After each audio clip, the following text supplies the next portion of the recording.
Olá pessoal, influenciadores. Isso é algo que nós precisamos realmente pensar porque todos nós de alguma maneira estamos influenciando a sociedade e precisamos ver se essa influência está gerando aquilo que é segundo os padrões de Deus para o homem. E algo também que nós precisamos repensar é muitas vezes quando nós usamos o sentido de santidade e se separar do mundo.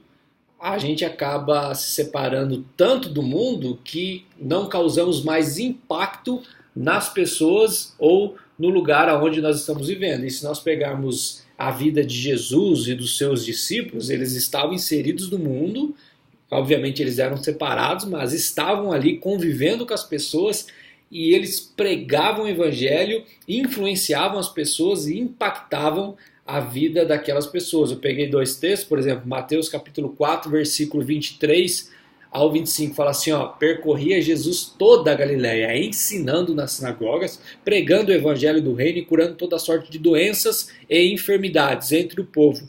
E a sua fama correu por toda a Síria. Trouxeram-lhe então todos os doentes, acometidos de várias enfermidades e tormentos, endemoniados, lunáticos e paralíticos. E ele os curou.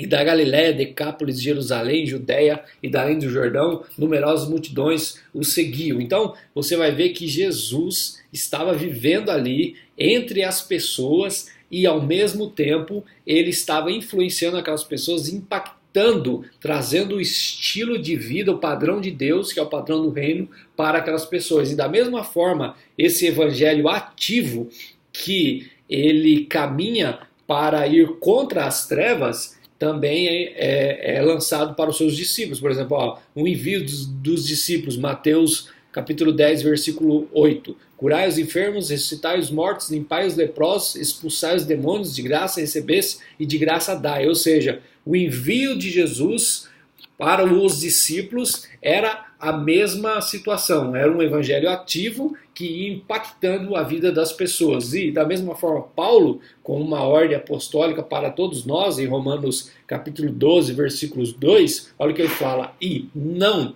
essa palavrinha não é um não absoluto, ou seja, um não absoluto ativo, em não se conformar de maneira alguma, e não vos conformeis, a palavrinha em grego, conformar-se ao padrão de outro, ou seja, e não vos conformeis ao padrão do mundo, que é contrário ao padrão de Deus.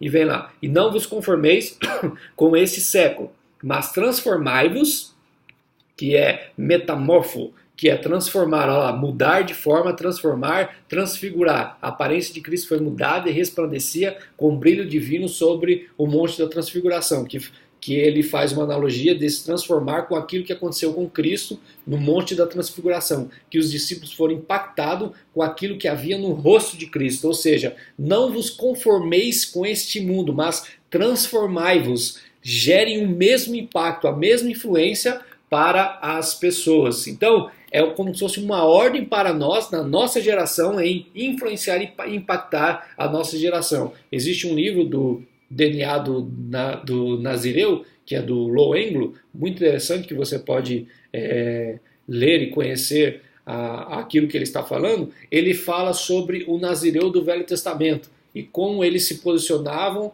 e a sua forma de viver e como eles impactavam a sua sociedade, né, a geração deles estava. Ele coloca dois significados dessa palavra, Nazireu, Nazir e Nazar. Nazir, que significa removido dos padrões comuns a fim de alcançar o padrão de Deus, ou seja, ele não está naqueles padrões impostos pela cultura, ele está no padrão de Deus, trazendo esse padrão para a sociedade. O outro é Nazar, que significa elevado acima dos outros, separado, recebeu autoridade sobre a nação. Ou seja, quando ele está nesse padrão de Deus, ele começa a influenciar outras pessoas para que elas sejam impactadas com esse estilo de vida. E eu convido você a estudar um pouco a história de John Wesley, Charles Wesley, George Whitefield, e você vai notar que eram jovens que estavam vivendo ali na Inglaterra e eles estavam vendo como a Inglaterra estava declinando e vivendo um padrão totalmente contrário àquilo que Deus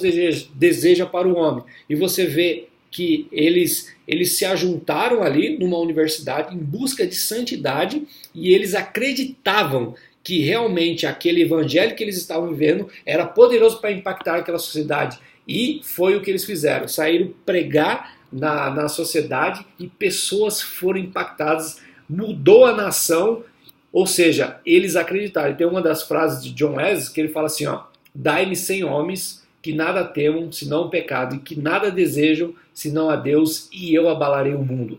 Ou seja, jovens que acreditaram que realmente poderiam influenciar a sua geração e acreditaram que o evangelho que eles viviam e que gerava em seus corações era poderoso para impactar a sociedade. E foi o que ocorreu. E é isso que nós precisamos realmente entender. Influenciar segundo aquilo que acreditamos e saber que o evangelho é poderoso para mudar realmente a nossa geração. Eu termino com uma frase do Luther King que ele fala assim, ó, o que me preocupa não é o grito dos maus, é o silêncio dos bons. Ou seja, o nosso silêncio passivo vai gerar pessoas passivas. Nós precisamos compreender isso. Nós não fomos chamados para sermos cristãos passivos que se separam do mundo e deixam que o mundo caia cada vez mais e se decline para o pecado. Nós não fomos chamados para isso. O evangelho é ativo. E cada um de nós, pais, mães, filhos, professores, pessoas inseridas na sociedade, a nossa vizinhança, nós temos que entender que nós podemos influenciar as pessoas a ter um impacto com Deus, a ter um estilo de vida e um padrão de vida segundo aquilo que Deus tem para a nossa geração. Seja um influenciador, ok? Deus te abençoe. Valeu!